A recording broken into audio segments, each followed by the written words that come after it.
우리 호사나 좀 인사 나누었으면 좋겠습니다. 샬롬, 반갑습니다. 우리 함께 인사드리도록 하죠. 여러분, 사도 바울이요 빌립보를 지나서 지금은 데살로니가에 머물러 있다는 것을 우리는 16장, 17장을 보면서 함께 알 수 있습니다. 빌립보를 지나서 이제 데살로니가에 이르를 때에 1절을 보시면 이렇게 기록됩니다. 우리 함께 좀 볼까요? 1절입니다. 함께 천천히 읽어보겠습니다. 시작. 그들이 암비볼리와 아볼로니아로 다녀가 데살로니가에 이르러니 거기 유대인의 해당이 있는지라. 여러분, 여기 보여지는 암비볼리와 아볼로니아에 대해서는 잠깐 치고 바로 데살로니가로 이동하는 소식을 들려주죠. 이유는 데살로니가에 있는 것이 이 지역에는 없었기 때문입니다. 뭘까요?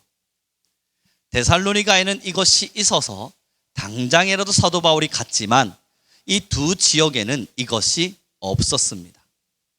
사도 바울이 끊임없이 전도를 하고 복음을 전할 때에 거점으로 삼았던 곳이 있죠. 사도행전에 보면 끊임없이 사도 바울은 복음을 전할 때 어디를 찾았냐면 바로 회당을 찾았습니다.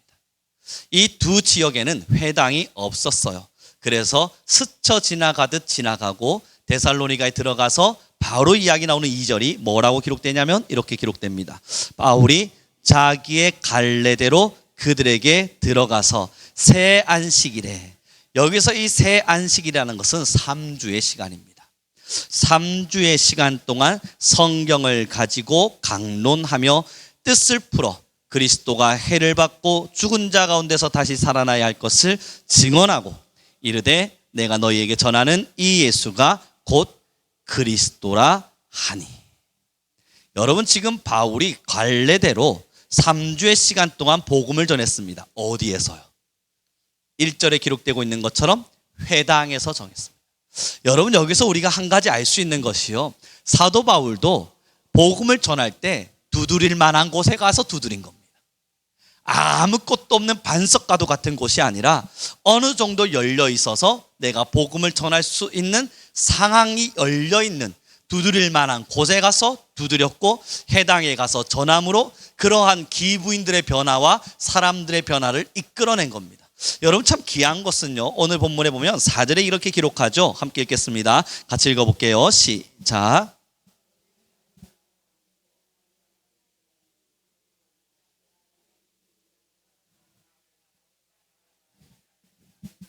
여러분, 이렇게 회당에 들어가서 복음을 전하고 나니까 4절에 보니 경건한 헬라인, 그리고 그 몇 중에 큰 무리와 적지 않은 기부인들이 예수님을 믿기를 결심하고 사도 바울과 실라의 가르침 앞에 길을 쫑긋 세웠습니다. 그렇게 복음 앞에 회심이 일어날 때 꼭 어김없이 다가와서 방해하는, 잘못된 말이 나올 뻔했어요. 작자는 아니고요, 사람들이 있습니다. 그들이 누구냐면 유대인들이에요. 여러분, 이 공통점은요 지나가지 않습니다. 이제 사도행전의 공통점을 꼭 하나 아셨으면 좋겠어요. 사도 바울은 복음을 전할 때 회당을 갔다. 거기서 복음을 받아들이고 변화된 사람들은 경건한 헬라인이거나 기부인이거나 이방인들이었다. 그런데 그렇게 부흥하고 사람들이 변화받을 때 꼭 해방을 놓던 이상한 종자들이 있었으니 그들이 바로 다 유대인이었다. 여러분, 이 공통적인 공식은 벗어나지가 않습니다. 사도행전 전체에서 이 공식은 어김없이 흘러갑니다. 여러분, 유대인이 누구죠? 하나님의 민족, 하나님의 백성이라고 스스로 자부하며 사는 사람들이에요. 넌 누구니? 물어보면 유대인들은 가슴을 쫙 펴고 소리칩니다. 저요? 하나님의 택한 민족입니다. 너 유대인, 너는 누구니? 저요? 하나님으로부터 말씀을 어렸을 때부터 배워 토라를 익혔고 우리는 하나님의 율법과 율례를 따르며 하나님의 특별한 사랑 속에서 함께 형성된 민족입니다. 그런데 이상하죠. 이들이 복음의 부흥과 역사가 일어날 때 방해 종자들입니다. 하나님의 선민이라 말하는데요, 어릴 때부터 복음을 배웠다고 말하고 있는데요, 어린 시절부터 하나님의 말씀을 익혔고 외웠고 알고 있다 말하고 있는 이들이 복음의 해방꾼이었고, 버려진 것만 같은 헬라인, 지금 현재의 하나님을 모르는 것이 당연한 이방인, 때로는 죄 짓는 사람 같아 보이던 기부인, 등등이 회심의 주역들이었습니다. 여러분, 이 사도행전의 이 공식이 역사를 흘러서 한 번도 변화된 적이 없습니다. 기독교의 역사 속에는요, 참 많은 아픈 현실들을 가지고 있는데요, 큰 부흥이 일어날 때 꼭 방해하는 사람들이 나타나요. 누군 줄 아십니까? 교인들이었습니다. 하나님의 놀라운 역사들이 일어날 때에 그 역사 앞에서 피켓을 들고 이건 이단들이나 하는 짓입니다, 이건 하나님이 원하시는 것이 아닙니다 라고 소리쳤던 사람들이 있습니다. 기독교의 종교의 역사 속에서 말이죠. 그들이 누구냐면 교인들이었습니다. 그런데 이상하게도 대부흥들이 일어날 때에 내가 예수님을 믿겠습니다, 내가 하나님을 섬기겠습니다, 돌아온 사람들이 누구냐고요? 술주정뱅이, 도박쟁이 등등 마약 그때 당시 마약 아니죠, 아편 뿐만 아니라 나름대로 건달 생활하면서 내가 왕이다 외치며 살았던, 어깨에 힘주던 사람들, 그들은 예수님께 회심하여 돌아와 주님, 내가 주님의 종으로 살겠습니다 외칠 때 그 옆에 서서 팔짱 끼고 이거는 부흥이 아니지, 교회가 이러면 안 되지 판단하고 평가하며 큰 소동을 일으켰던 사람들이 바로 교인들이었습니다. 여러분, 이건 부정할 수 없는 역사의 사실이고 이거는 부정할 수 없는 사도행전의 기록입니다. 그럼 여러분, 이 공식을 가지고 현재로 가야 돼요. 이 공식을 가지고 현재로 온다면 현재에는 너무나도 경건한 그리스도인들이 많아서 이 공식이 깨졌다, 이 공식이 안 깨졌다, OX입니다. 뭐라고 답하시겠어요? 여전히 이 공식은 깨지지가 않습니다. 누가 하나님의 역사의 방해꾼인가 물어보면 기독교인들입니다. 누가 하나님의 말씀을 들고 지금도 이 땅을 향해 가고 있는가? 몇몇의 사람들이 복음을 들고 살아내고 있죠. 그러나 그들의 수없는 변화와 열심 속에서도 많은 이들이 고개를 절레절레 흔들며 교회는 아니야 라고 외치게 되는 동기를 살펴보면 전부 기독교인 때문에. 그럼에도 하나님은 일하셔서 지금도 흩어진 이방인들을 불러 모으고 계십니다. 여러분, 그럼 이 공식이 여전히 여전하다면 이제 이 공식을 나에게도 들고 들어와야죠. 나도 교인이니까, 목사인 저도 교인이니까요, 저에게로 들고 들어와야 돼요. 그리고 물어야 돼요. 우룡아, 하나님의 큰 역사의 현장 속에 넌 방해꾼이니 회심자니, 아니면 사도 바울과 같은 전도자니, 아니면 유대인과 같은 해방꾼이니? 질문하며 내 속의 자아가 정답을 뭐라 말하는지 외면하지 말고 우리 모두 들어보셔야 합니다. 그러지 않으면 유대인들이 될 수 있습니다. 타임머신을 타고 그 시대로 돌아가 바울을 해방하고 있는 유대인들에게 저는 질문해 보겠습니다. 유대인들이여, 지금 당신들은 왜 이렇게까지 사도 바울을 싫어하고 방해하십니까? 여러분, 그때 유대인들은 뭐라고 답하는 줄 아세요? 하나님의 의를 위해서라고 합니다. 자기들이 지금까지 배워왔던 하나님의 의가 있는데 사도 바울이 변절자가 되고 변질자가 되어서 이 의를 깨부수고 있으니 사도 바울을 무시하고 사도 바울을 업신여기고 사도 바울의 세력이 확장되지 못하도록 막아서 하나님의 의를 세우겠다 말하는 거예요. 그 대표적인 주자가 누구냐고요? 우리가 알고 있는 사도 바울이었습니다. 그는 예수님 믿는 사람들을 잡아다가 부흥이 일어나지 못하도록 다메섹을 향해 달려가고 있었던 사람입니다. 그가 왜 달려갔냐고요? 사도 바울이 명확하게 말하죠. 내가 그때의 하나님의 의에 대하여 특심이 있었던 자인지라. 그는 하나님의 의 때문에, 하나님 앞에서 뭔가를 해야 한다는 의 때문에 누구를요? 그리스도인들을 죽이기를 서스름없이 선택했습니다. 그러니 여러분, 그 당시의 유대인들도 똑같이 말합니다. 내 마음은 순수했습니다. 내 마음은 하나님을 향한 사랑이었습니다. 난 몰랐습니다. 이것이 내가 하나님의 일함을 방해하고 있는 일인지 난 몰랐습니다. 난 순수한 마음으로 최선을 다했습니다. 그렇게까지 기가 막혀 있었고, 그렇게까지 눈이 감겨 있었고, 그렇게까지 하나님의 음성을 듣지 못하는 자기 자신을 봤어야 되는데 그러지 못한 채 핑계할 수 있습니다. 난 몰랐을 뿐입니다. 그런데 여러분, 그 몰랐다는 핑계를 하나님이 받아들이지를 않으셨습니다. 그리고 그 유대인들을 하나님이 심판대 앞에서 판단하기 시작하셨죠. 그것이 유대인의 징벌이 되어 우리가 알다시피 1940년대가 될 때까지 나라 없는 민족, 흩어진 민족으로 살았습니다. 그때 흩어져서요. AD 70년경이 지나서 로마에 의해서 이스라엘은 완벽히 철저히 박살이 나버립니다. 무너져 버리죠. 유대인들은 뿔뿔이 흩어지기 시작했고, 우리가 알다시피 1940년 후반에 들어서야 유엔에 의해서 드디어 나라를 되찾게 됩니다. 하나님의 징벌은 생각보다 무거웠습니다. 사랑하는 성도 여러분, 오늘 이 본문을 보면서 사도 바울의 위대함을 보기보단 유대인들의 못남을 보셔야 합니다. 그러나 이 유대인들의 못남을 보면서 그들을 판단하기보단 역사는 거울인지라 유대인들의 거울을 잠시 들추어서 현재의 나를 보아야만 합니다.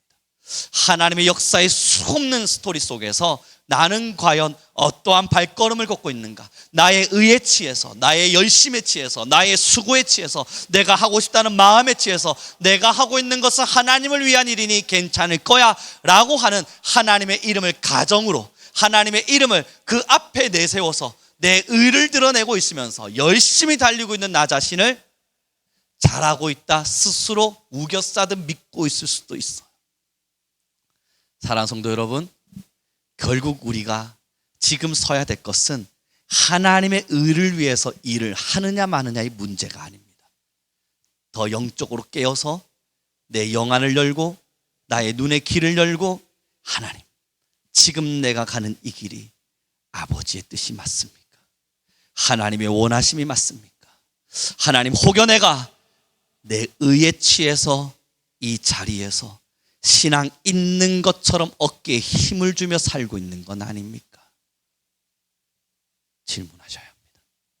그 답을 찾고 겸손히 걸어가는 거예요. 그것이 사도 바울이 우리에게 보여줬던 신앙의 본이었고 우리가 함께 걷는 길이어야 됩니다. 여러분, 저는 우리 상민교회 모든 성도님들한테 기도를 좀 요청합니다. 뭐냐면요, 어제부로 해서 이번 학기를 시작하며 우리 학교 내에서, 그리고 스포츠과학부라고 하는 제가 맡고 있는 이 학부 내에서 이제 예수님을 믿고 세례를 받고자 하는 자들의 명단을 추려보니 60여 명이 넘어섰습니다. 그걸 보면서 제 안에 답답함이 먼저는 밀려왔습니다. 어떤 답답함이냐면, 월요일, 화요일 이틀만 학교를 가서 이 아이들을 만나고 복음을 제시하고 세례를 주어야 하는데 이걸 제가 다 혼자 감당할 만한 능력이 안 되는 겁니다. 와, 이걸 어떻게 하지? 안 믿는 친구들이 예수님을 믿겠노라, 이제 세례 앞에 서겠노라 고백하는 건 너무 감사한 일인데, 이 60여 명의 친구들이 그래도 하나님을 믿고 세례를 받겠다 결심하는 것만으로도 너무 감사한 일인데 감당할 힘이 제게는 없는 겁니다. 그래서 어제 여러분 고민을 하면서 생각했습니다. 예수님에게 60여 명의 친구들을 예수님을 영접시키는 거 하나님 너무 감사하지만 저는 이게 감당이 안 될 것 같습니다. 잘라야겠습니다. 예수님 믿는 것도 잘라야 돼요. 잘라내서 한 40명은 뒤로 빼고 우선은 20명만 교육시키고 20여 명만 하나님의 복음을 더 강하게 집어넣어서 이들에게 복음을 더 제시하고 이들이 정말로 그럼에도 예수를 믿고자 하는가 확인하고, 그리고 하나님 한 20여 명 정도만 세례를 주면 괜찮지 않겠습니까? 어제 저녁에 기도를 하는데, 그럼 우령아, 네, 나머지 40명은 어떡하지? 저도 모르겠는데요, 주님. 답이 안 내려지는 거예요. 여러분, 신기하죠? 저도 신기해요. 안 믿는 친구들이 왜 세례를 받으려 합니까? 아니, 교회를 안 다니던 사람들이 왜 예수님을 믿겠다고 옵니까? 신앙이 없는 사람들이 왜 신앙을 배우겠다고 들어옵니까? 지금 여러분 제가 말하고 있는 60명은 기존에서 이미 저와 함께 모임을 갖추고 있는 사람들이 아닌 새로운 60명입니다.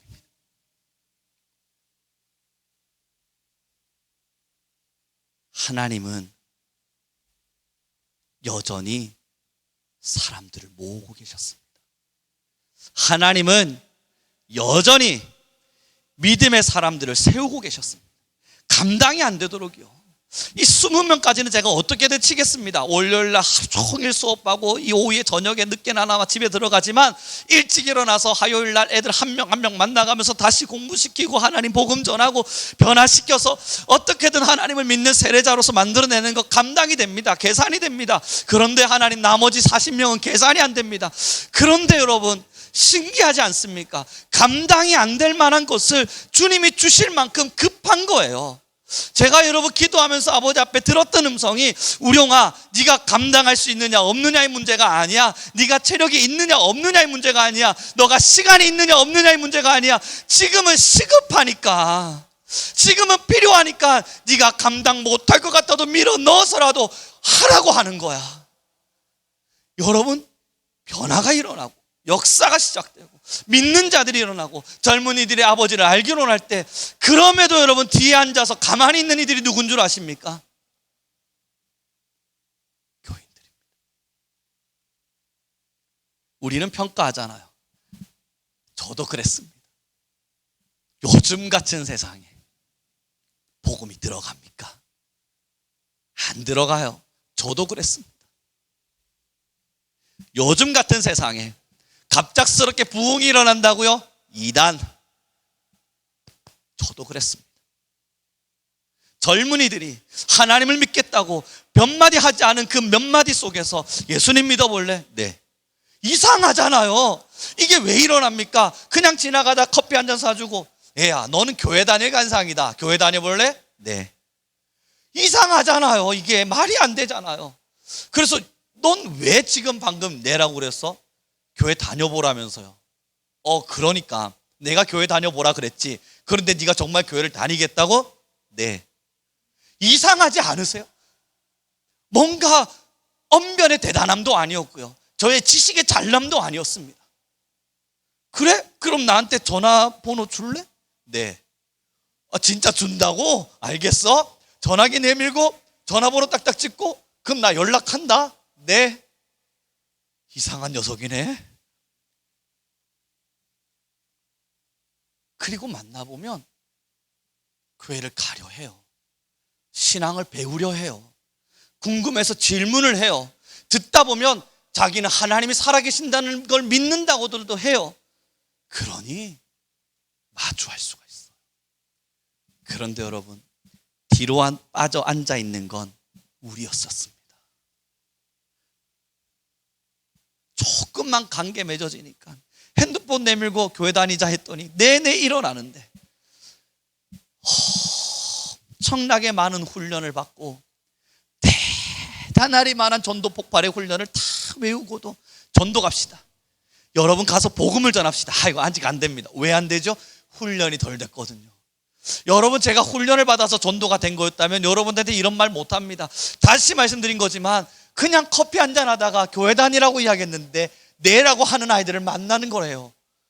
하나님은 지금도 이 시급한 시국 속에서 사람들을 밀어놓고 계신다는 것을 뼈저리게 느껴요. 누가 했느냐 질문해 보면, 하나님 제가 잘했죠?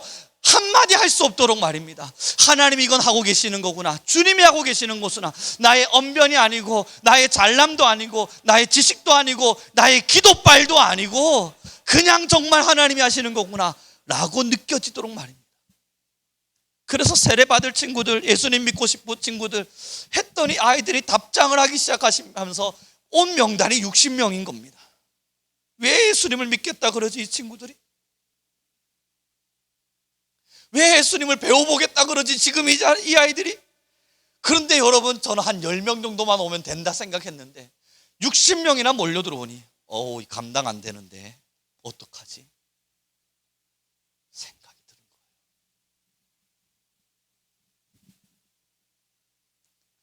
소동을 일으켰던 유대인들, 여러분 누구냐고요? 우리입니다.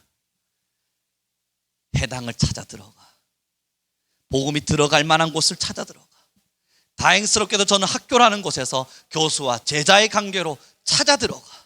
때론 여러분들의 친구, 여러분들의 주변 지인, 여러분들의 회사 사람 찾아 들어가.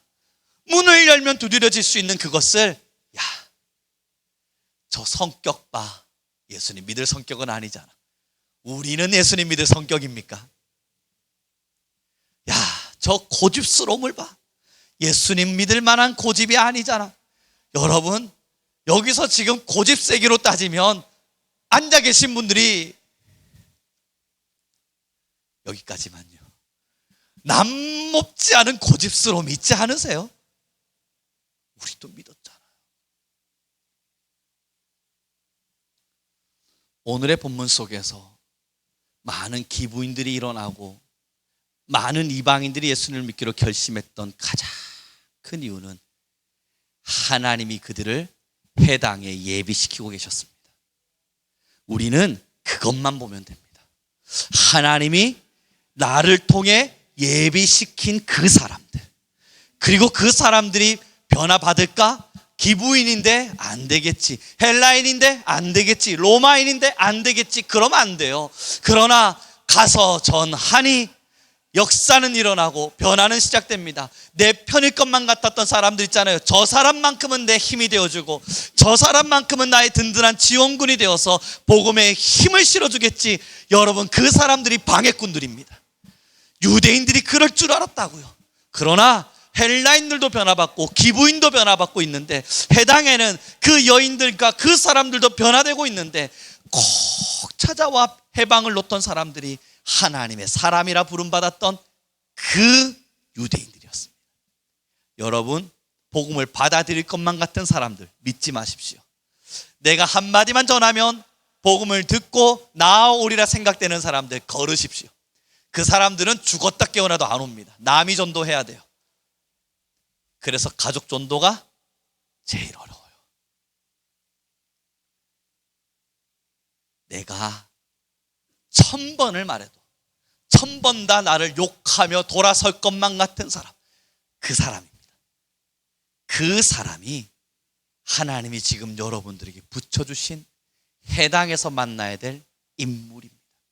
사도 바울도 그렇게 만날 만한 해당이 없는 장소는 피했습니다. 사도 바울도 해당이 있는 곳을 찾아 들어갔습니다. 그리고 그곳에서 하나님이 자신을 위해 예비하신 영혼들을 마주한 겁니다. 자, 여러분, 우리 옆 사람에게 이렇게 인사합시다. 안 될 사람에게 전해봅시다. 그러니 여러분, 오늘 제가 설교를 하면서 숙제로 드렸던 게, 태신자를 이제는 품으셔야 돼요. 나라를 위해서 기도하셔야 됩니다. 이거 잊고 계시는 건 아니죠? 기억하고 계셨으리라 믿어요. 나라를 위해서 이제 기도하셔야 됩니다. 여러분, 어느 나라든 괜찮아요. 그 나라를 꼭 품고 한 나라를 위해서 마음으로 기도할 수 있는 열방의 사람들이 되십시오. 인도네시아는 당연한 거고요. 그 외에 다른 나라 하나 더 있어야 됩니다. 그리고 나서 태신자를 품으셔야 됩니다. 내가 내 마음속에 마음에 품고 기도하는 한 사람이 없으면 그거 죽은 신앙입니다. 이야기하자 가족 떠오르셨죠? 안 돼요. 가족 기억하면서 내 자녀 됐어, 나의 손녀 됐어. 여러분, 그건 영혼이 당연히 있는 사람들 아닙니까? 그들을 정말로 내가 품어야 될 한 사람으로 보고 계세요? 아니죠. 품지 말라 그래도 품으실 거 아닙니까? 하지 말라 그래도 하실 거 아니에요. 기도하지 말라 해도 기도하실 테고, 복음 전하지 말라 그래도 복음 전하실 거잖아요. 그 사람들은 여러분 옆에 당연히 있는 사람들입니다. 한 영혼을 품으라고 이야기한 것은 전해야만 하는 사람, 내가 아무리 전해도 복음을 받아들이지 않을 것만 같은 사람, 내가 만약에 마음만 먹으면 돌아설 수 있는 사람, 내가 복음을 전하지 않겠다 결심만 하면 아무런 양심의 가책도 느끼지 않고 돌아서서 복음을 안 전할래 하고 갈 수 있는 사람, 그 사람을 마음에 품고 그 사람이 내게 어떠한 일들을 하더라도 끝까지 복음을 전하겠다. 싸워내는 거. 이게 복음을 위한 영적 전투인 겁니다. 내가 마음만 먹으면 돌아설 수 있는 사람이요. 내가 마음만 먹으면 복음을 전하지 않을 수 있는 사람이요. 그 사람에게 가셔서 복음을 전하셔야 해당에서 만난 헬라인이요, 해당에서 만난 기브인입니다. 여러분의 가족들이 누구냐고요? 유대인들입니다. 예수님을 내가 말만 전하면 잘 믿을 줄 알았는데 내 믿음을 뒤흔드는, 내가 복음만 전하면 당연히 날 따라 교회에 올 줄 알았는데 나의 믿음의 근간을 무너뜨리는, 내 기도빨이 약한가, 내 복음의 전함의 수준이 약한가, 끊임없는 나를 고뇌하게 만드는 유대인들이 여러분의 가족들입니다. 그들은 남에게 맡겨두세요. 그냥 누군가의 전도자가 하나님의 선함을 따라 이끌어 주시겠지. 여러분 그들에게 맡겨두십시오. 제가 요즘 학교에서 전도하면서 만나는 친구들, 할머니가 권사님인 친구들, 아버지가 목사님인데도 교회를 떠난 친구들 많아요. 가족들이 아무리 건드려도 안 됐지만 누군가를 만나더라고요. 누군가를 만나서 결국 누군가에 의해 돌아옵니다. 사랑하는 성도 여러분, 이제 말씀 속에서 첫째, 내가 혹시 유대인은 아니었나, 복음을 전하는 건 안 돼, 이건 저 사람에게는 안 돼, 저렇게도 안 돼, 이것도 안 돼, 저렇게 해서는 안 돼, 끊임없이 나 나름대로의 계산법만 두들겨가면서 할 수 있냐 없냐만 판단해 가면서, 때로는 하고 있는 사람을 보면서 저건 틀린 방법이지 외쳐가면서, 나는 아무것도 하지 않으면서 나는 하나님의 사람입니다, 나는 하나님의 의인입니다, 나는 하나님께 택함 받은 백성입니다. 그러나 저 사람이 전도하고 있는 걸 보니 엉망진창이네요. 여러분, 예전에도 말씀드렸지만요, 제가 하나님 앞에 지금도 회개하고 있는 것이 뭐냐면, 이 전도지를 들고 여러분 지하철을 지나가다 보면 타고 예수천당 불신지요, 예수천당 불신지요 하며 지나가셨던 분들이 있어요. 저는 그분들을 비난했었습니다. 비판했다고요. 저런 사람들 때문에 예수님 믿는 사람들도 욕먹는 거고, 저런 사람들 때문에 하는 전도도 막힌다고 저는 비난했어요. 여러분, 이제는 명확한 답 하나를 내립니다. 안 하는 것보단 낫습니다. 아무것도 안 하면서 비난만 하고 있는 그때 저보다는 100배 1000배 나은 사람입니다. 그들이 미쳤었든 아니면 그들이 복음의 메인바 되었든 그건 모르겠어요. 그러나 그 지하철에 앉아서 다리를 탁 꼬고, 저러니까 예수님 믿는 사람이 욕먹지, 저렇게 복음을 전한다고 저게 되나, 비판하고 판단하고 있었던, 아무것도 안 하던 저보단 100배 1000배 나은 사람입니다. 첫째, 뭐라고요? 내가 유대인이 아닌가 꼭 살펴보십시오. 일 가능성 생각보다 높습니다. 아니리라 믿고 싶으시겠지만 하나님의 백성이라고 하는 선민 사상에만 똘똘 뭉쳐서 유대인처럼 살고 있는 그리스도인들 생각보다 많습니다. 나도 그중 하나일 가능성이 높다. 그러고 나서 자기를 보십시오. 두 번째, 안 될 것 같은 해당을 찾아가십시오. 아닌 것 같은 사람들을 마주하십시오. 내 가족, 내 편이 되어줄 사람들, 그들은 남에게 맡겨두시고, 여러분들은 이제 하나님이 예비해 놓으신 헬라인과 기브인, 내가 마음만 먹으면 돌아서서 복음을 안 전해도 아무 미안함이 들지 않을 만한, 내 마음속에 돌덩이 하나 얹은 것 같은 짐이 되지 않는 그 사람, 그 사람들이 여러분이 복음을 전해야 되는 사람인 줄 믿고 가길 바랍니다. 여러분, 기도를 해달라 부탁드렸지만 저는 나름대로 계산을 두들기고 있습니다. 그래, 60명 해보자. 이들에게 조금 더 잘 전해보고, 조금 더 하나님을 명쾌히 설명하고, 이들에게 믿음이 무엇인지를 다시 들려주어서 각각의 교회로, 각각의 신앙의 자리로 내보내보자. 하나님이 시급히 보내셨을 때에는 그만한 이유가 있겠지. 저녁 예배, 수요 예배 제가 인도하다가 비리비리하게 여러분 병든 병아리처럼 여러분 이러고 있거든. 저 사람이 60명을 감당하느라 지금 죽어가고 있구나 생각하시면서 기도를 더 해줘야겠네 마음 먹어주셨으면 좋겠습니다. 이제 말씀을 정리해 가겠습니다. 그렇습니다. 솔직하게 말씀드려서요, 저도 학교에서 학생들을 만나며 관계가 그래도 있으니까요, 그래도 교수와 학생의 신분의 관계가 있으니까요, 전하면 듣는 척하고 말겠지.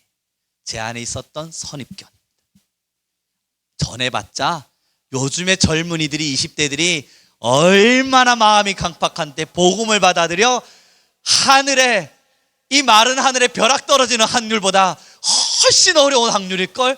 젊은 20대들이 예수님을 믿는다고, 아니야, 한국의 촛대는 이미 지나가고 지금의 60대 70대들이 한국교회를 움직이다가 결국은 교회가 소멸될걸. 여러분, 제 안에 있었던 편견이었습니다. 맞아요. 어쩌면 젊은이들은 점점 교회를 떠나가고 있는 것은 맞을지 모릅니다만, 그러나 그곳에서 복음을 전해보니 떠나간 젊은이들과 달리 하나님이 부르시는 젊은이들도 있다는 것을 배웁니다. 다시 말씀드려보지만 별것 아닌 몇 마디예요. 그냥 따뜻하게 나누는 밥 한 공기예요. 그저 자리에 앉아서 힘내, 괜찮아, 전달하고 있는 위로의 메시지 한마디예요. 우연찮게 부딪히는 바람에 화장실에서 만나가지고, 너 아까 봤던 앤데, 예, 아까 인사드렸었습니다. 아, 그랬냐? 또 우연찮게 화장실에서 보내? 아, 그렇네요. 너에게 하나님이 내보고 나보고 복음 전하라나 보다. 나와봐봐. 그리고 나와가지고 앉아서 예수님 믿을래? 제가요? 너가 예수님 믿을래? 화장실에서까지 마주할 정도의 인연이면 우리는 끝난겨. 예수님 믿을래? 제가 어릴 땐 가보긴 했는데 어릴 때 가봤으면 오늘 나를 만난 거 하나님이 너에게 주신 마지막 기회인 거야. 그래서 예수님 믿을 거야, 안 믿을 거야? 믿어야 되나요? 믿어야지.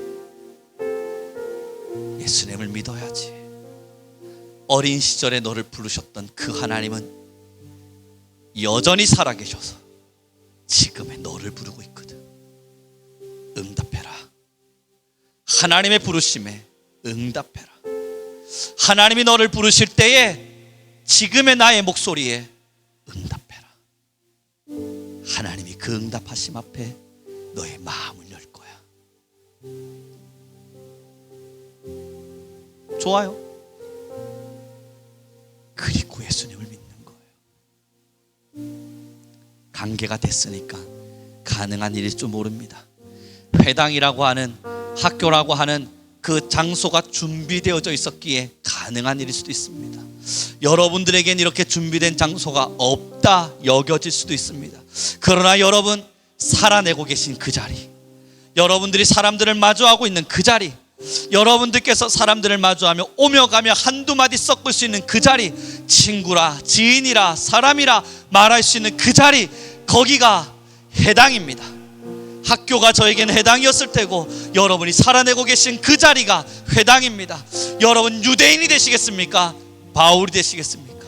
복음을 회방하는 자가 되어 안 돼, 저 사람은 안 돼, 그것은 안 돼 외치며 판단만 하는 사람이 되시겠습니까? 아니면 복음의 사람이 되어 한마디를 내뱉더라도 하나님, 나는 그래도 복음을 내뱉으며 살겠습니다. 하나님, 그러나 나는 예수님을 전하며 살겠습니다. 그 결단으로 살아가시겠습니까?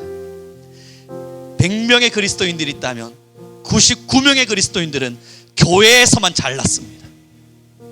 대부분은 찬양과 기도, 예배의 자리에서만 멋집니다. 그들의 어깨는 오늘의 이 교회에서만 으쓱거릴 뿐 세상에 나아가면 내가 그리스도인이라는 것조차 하나 자랑스럽게 말하지 못하는 부끄러운 존재들입니다. 예수님을 믿냐 물어보면 다니긴 해, 속삭이듯 말하기도 하고, 예수님 믿는 사람이 왜 그러냐 그러고, 예수님이 믿는 사람이 술 먹어도 되냐 묻기도 하고, 술은 마시면 안 되는 건가 물을 때, 예수님을 왜 믿냐 물을 때, 예수님 믿으면 뭐가 좋냐 그럴 때 어떤 답도 제대로 내리지 못한 채 얼머부리기에 바쁜 사람들, 지금 한국의 대부분의 성도들입니다. 누가 유대인이냐고요? 정말 우리가 하나님의 선민입니까? 사도 바울과 같은 복음의 사명자입니까? 아니면 선민 사상의 말 똘똘 뭉친 유대인입니까? 우리는 이 질문에 반드시 답해야 됩니다. 이 시간 같이 기도하며 나아갔으면 좋겠습니다. 함께 기도할 때, 하나님, 이제 주님의 말씀의 은혜 앞에 서서 우리가 나아갑니다. 하나님의 은혜가 우리 모든 교회를 덮어갈 때에 주님, 우리 성민교회는 일어나게 하옵시고, 이제 우리 성민교회는 하나님 앞에서 복음의 사명자의 길을 걷게 하시며, 이제 우리 성민교회와 모든 성도는 앉아 판단하는 교회가 아니라, 앉아 판단하는 성도가 아니라 일어나 복음을 전하며 하나님의 나라의 역사의 일꾼이 되는 그러한 성도와 교회가 되게 하여 주옵소서. 우리 주여 한번 부르시고 간절히 기도하며 나아가겠습니다. 주여.